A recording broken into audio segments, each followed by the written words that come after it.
কি হয়েছে? আমাকে পছন্দ হয়নি? না, ব্যাপারটা সেরকম নয়। তাহলে? আমি আমি পারবো না। তার মানে? আমি তোমাকে স্যাটিসফাই করতে পারবো না। আমার অনেক দুর্বলতা আছে। কি তোমার দুর্বলতা আছে? তাহলে তুমি আমাকে কেন বিয়ে করলে? আমি তো করতেই চাইছিলাম না, কিন্তু বাড়ির লোকের আমার কথাই শুনো না। কেন শুনবে? তুমি হয়তো বলোইনি যে তুমি নপুংসক। অদ্ভুত ব্যাপার তো, বাড়িতে এইসব কথা বললে আমার কি সম্মান থাকতো? তুমি আর তোমার 2 পয়সার সম্মান। তুমি একবারও আমার কথাটা ভাবলে না যে আমি কি করে থাকবো? ভেবেছিলাম এই অতৃপ্ত আত্মার সঙ্গে এই বাড়িতে আমি কি করে থাকবো। তাই তোমার এই অতৃপ্তি শেষ করার জন্য আমি ব্যবস্থা করে ফেলেছি। প্রতাপ,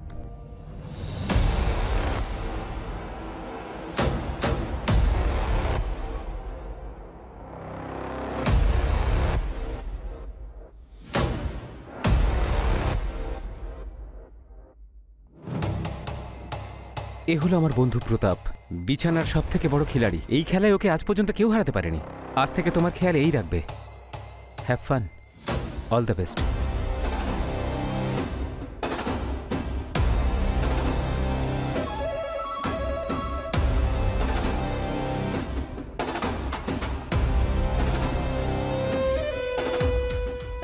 না, দেখুন, আপনি আমাকে ভুল ভাবছেন। আমি ওই ধরনের মেয়ে নই। তো আমিও কোনো খারাপ মানুষ নই, কিন্তু হ্যাঁ, আমি দায়িত্ব খুব ভালো করে পালন করব।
এখন আর কি লুকোচ্ছ আমার কাছে? লুকোনোর আর কি বাকি আছে? তোমাকে খুব অধৈর্য দেখাচ্ছে যে। প্রতাপ আসেনি সেই জন্য তো? সব বুঝতে পারি আমি। যদি সবই বোঝো তখন জিজ্ঞেস করো কেন? জিজ্ঞেস করছি না, বলছি। প্রতাপ কোথাও বাইরে গেছে, ও আজ সন্ধ্যেতেই আসবে। তুমি তৈরি হয়ে যাও।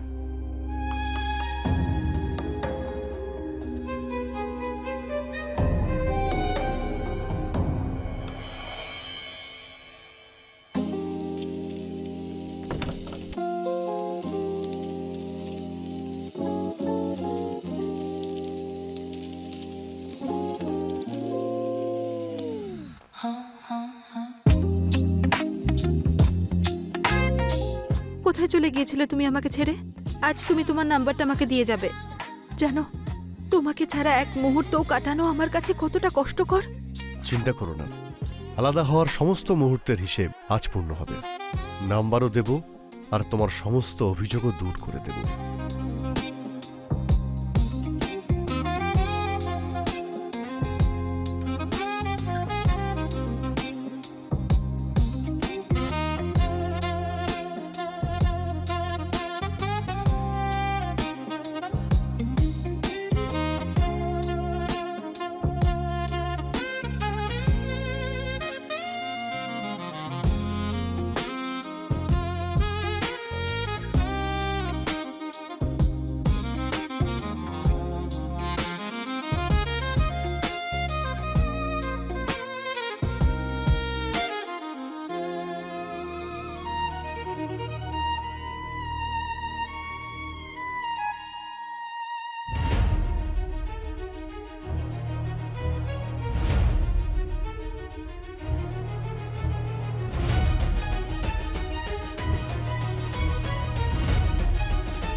কত দিন হয়ে গেল, এইভাবে কদিন চলতে থাকবে?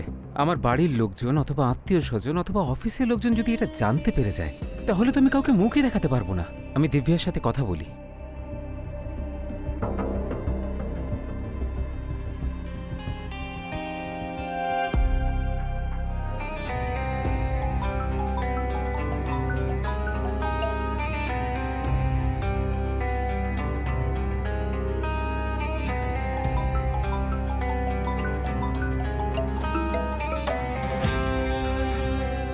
প্রতাপ, কোথায় তুমি?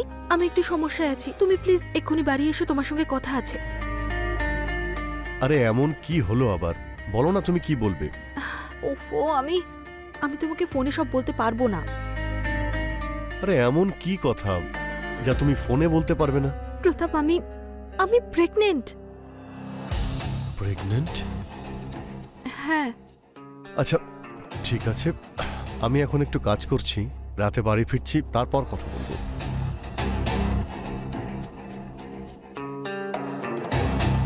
এ প্রেগনেন্ট কি করে হলো?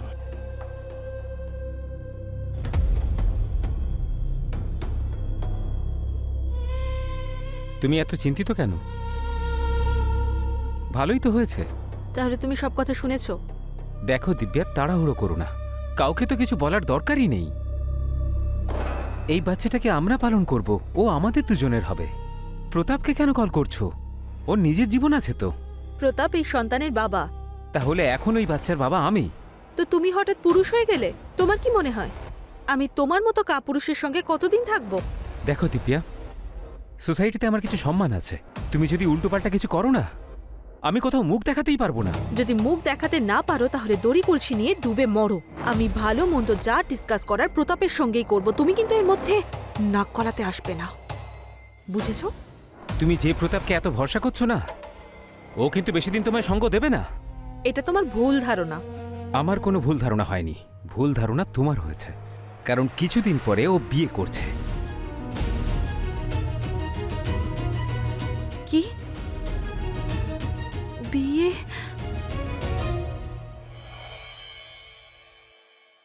এক্সকিউজ মি, আপনি কে? আমি প্রতাপের সঙ্গে দেখা করব। প্রতাপ স্যার এখন উপরে আছেন, আপনি 2 মিনিট নিচে বসুন, উনি আসছেন।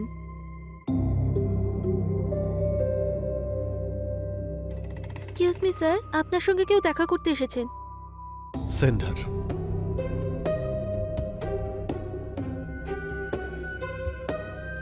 আরে দিব্যা, তুমি এখানে? অভিনন্দন, শুনলাম তুমি নাকি বিয়ে করছো। এ কথা তোমাকে কে বললো?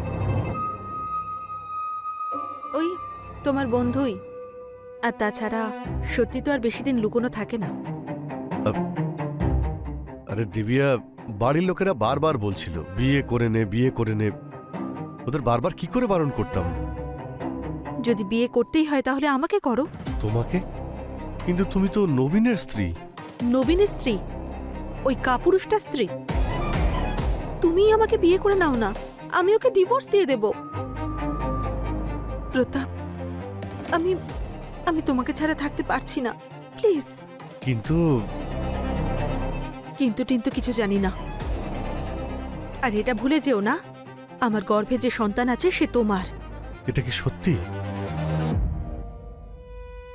না, মিথ্যে। আমি নবীনকে দেখে কথাটা বলেছিলাম, যাতে ও আমাদের রাস্তা থেকে সরে যায়। তারপর কি বললো? কি বলবে? 1 নম্বরের অপদার্থ। সেলফ রেসপেক্ট বলে তো কিছুই নেই। বলছিল যে ও প্রতাপের নয়, আমাদের সন্তান আমরাই মানুষ করব। যাকে ছাড়ো এসব। তুমি আমাকে বলো, তুমি সত্যি কি বিয়ে করছো? প্লিজ, আমি আমি তোমাকে ছাড়া থাকতে পারবো না। তাহলে আমাকে কি তোমার পছন্দ নয়? দেখো দিব্যা, তোমাকে আমি খুব পছন্দ করি, আর হয়তো আমিও তোমাকে ছাড়া থাকতে পারবো না। I love you Pratap. Pratap, I love you. আরে দিব্যা, কি করছো তুমি? কেউ দেখে ফেলবে। ঠিক আছে, তাহলে আমি পর্দা দিয়ে আসছি। এবার তো আর কেউ দেখছে না। হয়তো দেখতে পাচ্ছে না, কিন্তু শুঁকতে নিশ্চয়ই পারছে। তাহলে তুমি অন্যদের ভয় পাও? আরে ভালোবাসলে আবার ভয় কিসের? তাহলে অন্য কাউকে বিয়ে করবে না তো? তুমি ছাড়া আমার কেই বা আছে? হ্যাঁ? তাহলে বাড়ির লোককে না করে দাও। ঠিক আছে, আমি ওনাদের বলছি আমি মেয়ে পছন্দ করে নিয়েছি। কিন্তু যদি আমরা বিয়ে করে নিই তাহলে নবীনের কি হবে? যারা সত্যি ভালোবাসে তারা এত কিছু ভাবে না। হুম?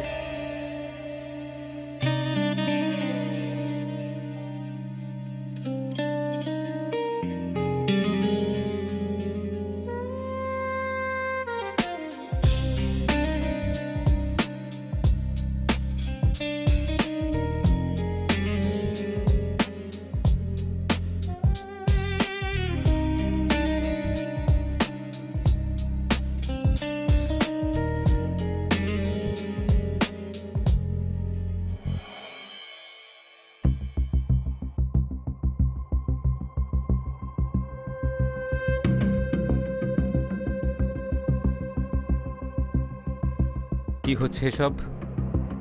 প্রতাপ, আমি তোমাকে আগেই বলেছিলাম হ্যাঁ, যে যা হবে এই বাড়ির চার দেয়ালের মধ্যে হবে। কিন্তু তুমি তো আমার সম্মান নিয়ে ছিনিমিনি খেলছো। নবীন, ওই যে কথায় আছে না, লাভ অ্যান্ড লাস্ট কোনোভাবেই লুকোনো যায় না। আমি দিব্যাকে ভালোবেসে ফেলেছি, আর এমনিতেও ও আমার সন্তানের মা হতে চলেছে। তাই তোমার জন্য এটাই ভালো হবে তুমি আমাদের রাস্তা থেকে সরে যাও।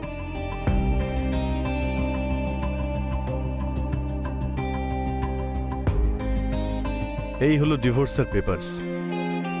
দিব্যা তোমাকে ডিভোর্স দিচ্ছে।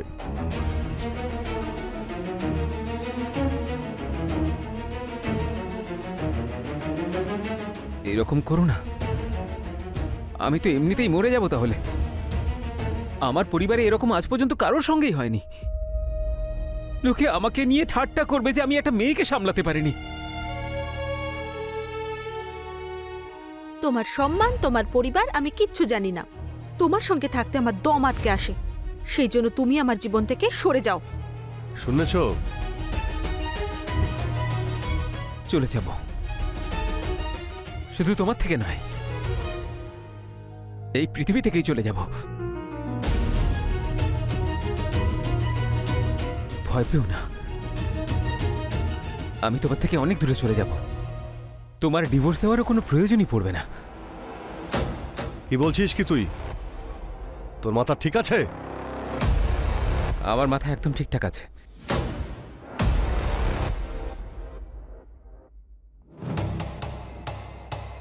হ্যালো নীলেশ দাদা। হ্যাঁ নবীন, বলো। দিব্যা আমাকে ছেড়ে দিয়েছে দাদা, কারণ আমি ওকে স্যাটিসফাই করতে পারিনি। ও অন্য কাউকে বিয়ে করছে। আমি আর বাঁচতে চাই না দাদা। আমি এই পৃথিবী ছেড়ে চলে যাচ্ছি। যদি সম্ভব হয় আমাকে ক্ষমা করে দিও দাদা। নবীন, এরকম কিছু করতে যেও না। হ্যালো হ্যালো নবীন, হ্যালো।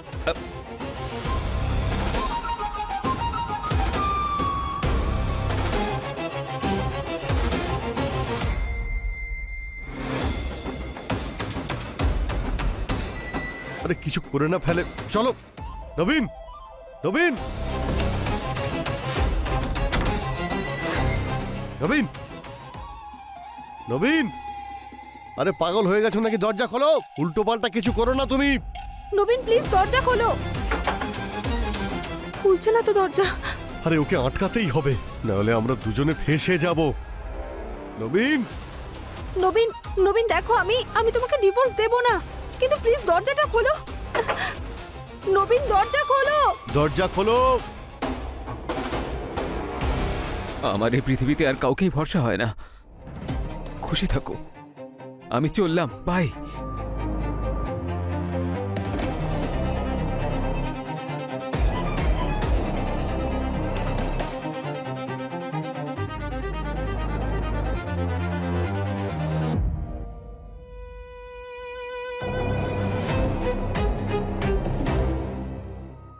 ওর এখন মাথার ঠিক নেই, আমাদের দরজা ভাঙতেই হবে।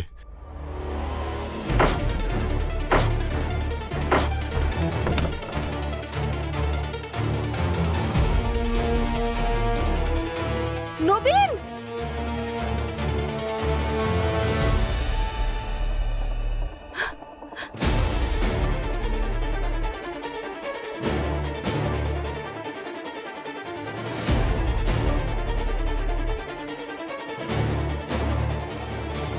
এ তো মারা গেছে। তাতে কি হয়েছে? কিন্তু একদিক থেকে দেখতে গেলে তো ভালো হয়েছে। আমাদের রাস্তার কাঁটা নিজে থেকেই সরে গেছে। আরে সেসব তো ঠিক আছে, কিন্তু লোকজন আসবে, পুলিশেরা আসবে, অনেক প্রশ্ন উঠবে। কি উত্তর দেব সবাইকে? কি বলবো?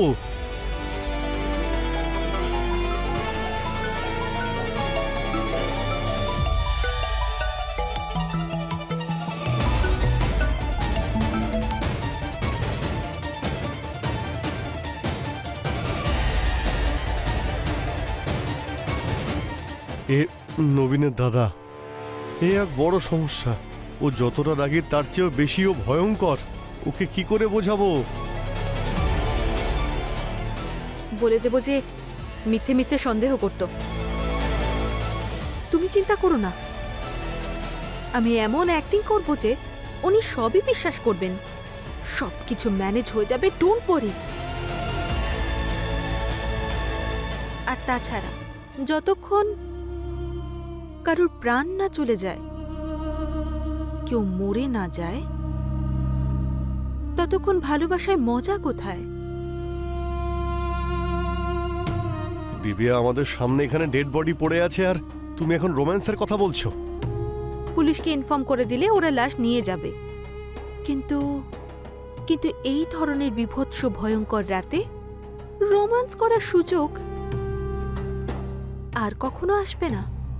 সেই জন্য ভেবে দেখো।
হয়তো বাইরের দরজাটা খোলা আছে।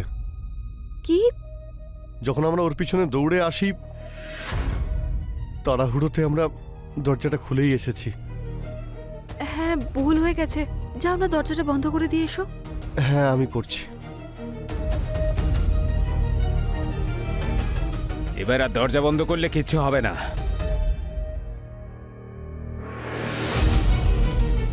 নবীন, নবীন, নবীন আমার ভাই, কি হয়েছে নবীন? নবীন, তুই কেন এরকম করলি নবীন?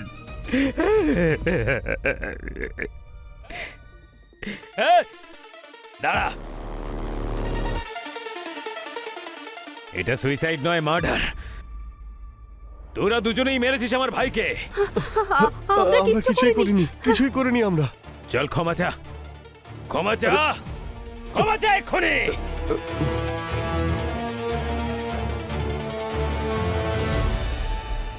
নবীন, নবীন, আমাদের ক্ষমা করে দাও। আমরা অনেক বড় ভুল করে ফেলেছি। Please please. ক্ষমা করে দাও। ক্ষমা চাওয়া হয়েছে, হয়েছে ক্ষমা চাওয়া।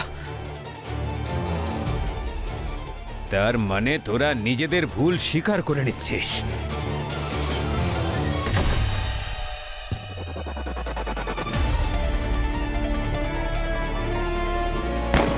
Hello, police station